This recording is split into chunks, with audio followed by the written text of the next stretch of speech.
Because Stepford Wives is such a well-known and talked about film, I was expecting something amazing. I feel a little bit let down, to be honest. It wasn't this spectacular film that a lot of people hype it up to be.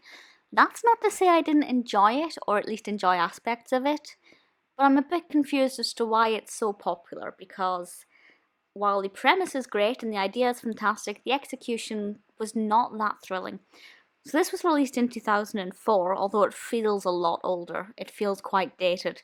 And it's directed by Frank Oz, with a screenplay by Paul Rudnick based on the book by Ira Levin. And to make a very long story short, this couple moves to Stepford, and the wives there are quite peculiar, and there's something not quite right about them. They appear to be very much like one another. They prioritize things like jam and knitting and having the perfect house and being the perfect housewife. And obviously, that's a bit fishy, because there's definitely something up with these women, and the film unravels why these women are like this and what actually made them like this. And I don't want to go into why it was, because I don't want to spoil it.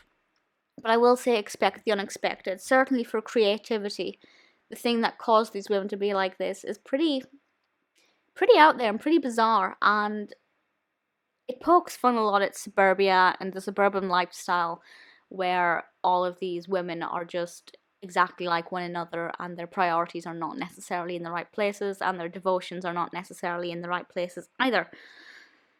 So the narrative, it progresses at a good pace, I will give it credit for that, but it's not very funny. I mean, IMDb brands it as a comedy, a horror, and a sci-fi. I can give it sci-fi, I can give it comedy a little bit, but horror, not in the slightest. The narrative's fine.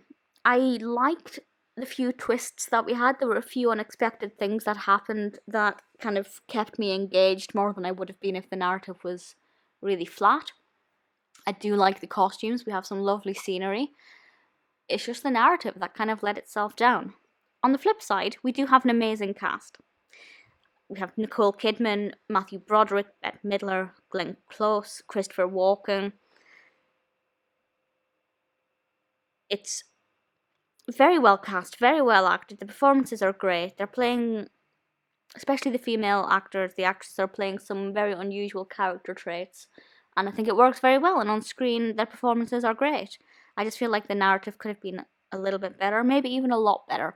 So for me, I will not say that this is as good as a lot of people say it is. Having said that, it only has 5.3 out of 10 on IMDb. That's across 60,000 reviews. So maybe it's not as well received as I thought, but certainly it's a film that gets a lot of attention still. To me, it felt low budget.